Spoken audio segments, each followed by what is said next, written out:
Chest day today, ladies and gentlemen. Chest day, chest day, chest day. The queen is already in the truck. I'm supposed to be getting the rest of my stuff while I'm knocking stuff over. Let's get out of here and get to it.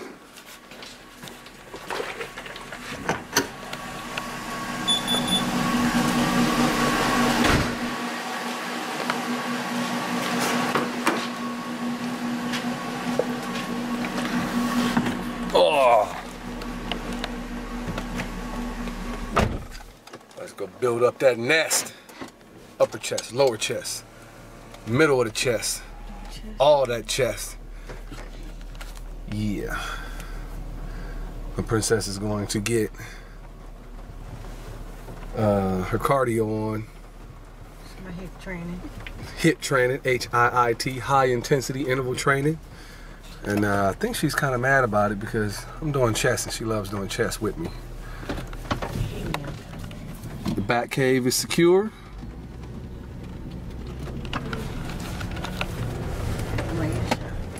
Rain or shine, it's raining outside. Got a little bit of rain going on here. We're gonna get out here and get to it, so we'll see y'all at the gym.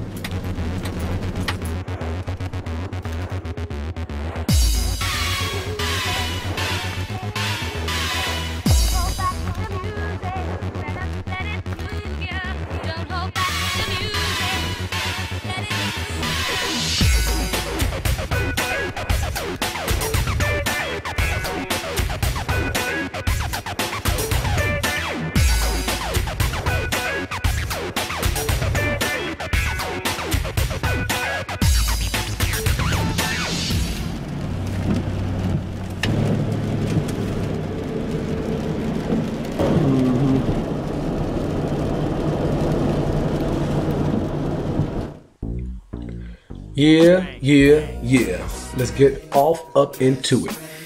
I like to start off with a flat bench press. One wheel, a little warm up. Look, I'm not the guy that can quote numbers 245, 387, 315. It's not me, doggone it. And I'm gonna just let you know, one wheel, that's what you're gonna hear me say, one wheel. A wheel and a quarter, a wheel and a 35, a wheel and a dime. I start this joint off with one wheel. And this is to get the shoulder nice and hot, the triceps, the chest nice and hot. I try to stay away from flat bench because it's one of the most common things that people use, you know, and you end up stunting the growth of your chest overall. There's a lot of strong flat benchers out there, but weak incline and weak decline. So I take that one wheel and I crank it. We do 2 sets of these, guys and gals. And then I immediately superset with some flies. That's a fairly light dumbbell, maybe a 20-pound dumbbell, but as you can see, I'm coming down pretty far. Try to stretch those pectoral muscles out. Nice squeeze at the top. This first one feels kind of rough because you want to get everything nice and warm. 2 sets of these guys, ladies and gentlemen. As you can see, I'm with my man, Jesse from PA. That's his name, by the way, Jesse from PA. It's like Macho Man Randy Savage. It's like, you know, anybody who got a superhero name, doggone it. Anybody who got a first name, you say the first and last name. Jesse from PA, that's his name.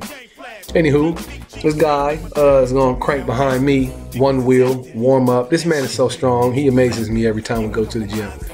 Young cat, 21, he's gonna be a beast. He's gonna be a monster, concrete cracking. When he walks down the street, pigeons jump off the power poles and fly in the distance type of dude. Man, I love working out with this guy because he can push me to be better and stronger, and I try to do the same for him into those flies. Like I said, very light dumbbells. These are probably about 20s. You want to take your time, ease it down. Try not to fly that into a press. Keep them elbows bent. Stay diligent with the process and the technique. We do 2 sets of warm-ups and then I crank it up into 2 wheels. I'm not a very strong bench presser. I've been carving my body out as opposed to building it up. I want to put some strength on this year. So as you can see, I kind of struggle with these 2 wheels. I'm not very strong, but you want to take your time, and we do 2 to 3 sets of these, and I'm going for 6 to 8. I might get you like 4, but because Jesse's behind the camera, bing, to the top, that's all I'm giving you, into the flies. Warm up with that one wheel, and then we slap 2 wheels on, and we do 3 sets. 3 sets, 2 warm-up sets, 3 sets.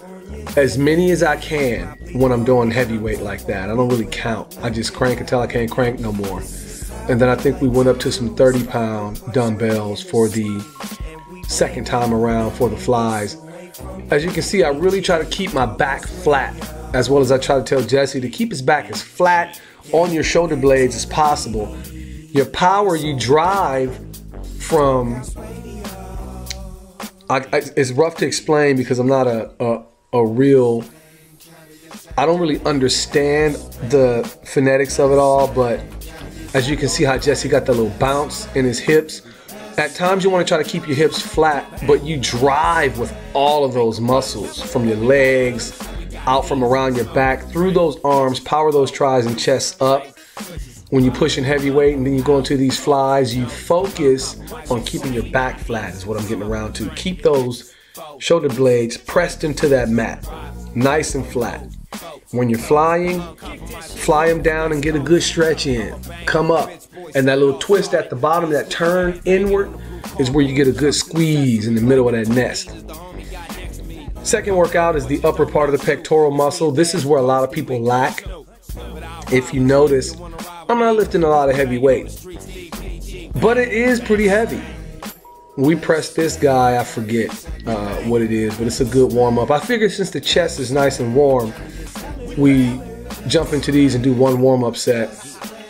And then, you know, we start adding weight on from there. I like to come down nice and slow, focus on where you're going. You can tweak your shoulders real good doing inclines on the bench like this. If you notice, I'm gonna do this little shimmy right there. See that? That's me settling my shoulder blades. I like for my shoulder blades to get nice and settled on that bench so that you don't feel like you're pinching it up between your back. You settle those blades and that's where they stay. When you fly up, those blades shouldn't spread out because you're using your chest to pick that dumbbell up, to push that bar up. Nice, good squeeze at the top. Jesse's gonna do his next. If you notice, his hand position is not too wide. You don't want to do these wide. You can really tear your shoulders up doing them wide. You keep them roughly parallel. I don't want to say parallel to your body, but you don't want to have them out too wide to where you're spread out like you're doing a flat bench. Incline pressing the upper part of the chest, you want to really be careful how you press that weight. And when you fly, come down low. Stretch that pectoral muscle, and then come back to the top. See, Jesse's really starting to get that good stretch in. Right there. To the top. Kiss them together nice and slow, and that'll give you a good result. You'll start noticing that chest develop in the top. For the lower part of the pectoral, I love doing these cable pull downs. Most gyms have this machine where you can get between those cable sets and use both cables. Get down on your knees, use a mat to protect your kneecaps so you don't tear your knees up on the floor. And the motion is a fly motion, but it's for the bottom part of the chest because you're cranking and you're pulling down. It's like a decline effect going on here. Try to keep your back as straight as you can. You don't want to hunch over. See me straighten up my posture. See me try to correct that. Make sure you touch those knuckles together and give a good squeeze. I try to not necessarily touch my knuckles, but I try to touch the interior part of the bottom of my hands. Like you make a fist and then you try to touch them together. Try to touch the two outside portions of your hands together. If you can understand what I'm saying. Look closely at Jesse's hands. How when they come together, he's either banging his knuckles where his pinkies are, or he's banging the bottom portion of his fists. It gives a really good result in the development of the bottom part of that chest. I love it so much that I think we did 4 sets of these as well. We did 4 sets on the flat, 4 sets on the incline, 4 sets of these cable pulls. And you know, we did what we call buddy push-ups. You'll see those in a second. Again, we warmed up on the flat bench with 2 sets, and then we warmed up on the incline with 2 sets. With 1 set. Your chest should be good and hot. Your joints should be good and warm by now. So when you get on here, this is roughly a medium weight, 20 pounds maybe. And you want, it's almost like you're trying to fly, like a bird. Keep your elbows slightly bent. Crank it in a downward position, not necessarily in the front of you. And then we fell off into some buddy push-ups. And these are pretty cool. I like to do them when I got company in the gym. Jesse from PA is here today. He suggested I'm doing these actually. And what you do is you try to find a number. And whatever he does, you do. Your partner will do a set, you're supposed to match a set. We had our earbuds in. I lost count. Me and Jesse was just trying to get through it. If you notice, these push-ups get real funky at the end. As you can see, I'm doing them on my knuckles. It's a little easier. Plus, I think I'm Bruce Lee. I might have kung fu skills like that. Jesse will crank some, and I was supposed to match his number, but I was feeling a little good, and I was trying to do one more than him. If he did 10, you do 10. If he do 8, you do 8, until you just can't do no more. If you watch our knees, you can tell the fatigue starts to set in, because I'm not doing full push-ups, but the fatigue definitely sets in because our knees start to buckle, and you're gonna just hit a wall. And this is full muscle exhaustion. Your entire workout in the gym is a prep session to this point. When you're benching and you do 8 and you need help with those last 2 are the only one that count.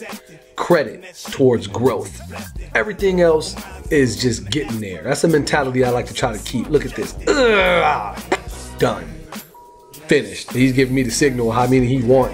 He was looking for 5 right here. 1, 2, 3.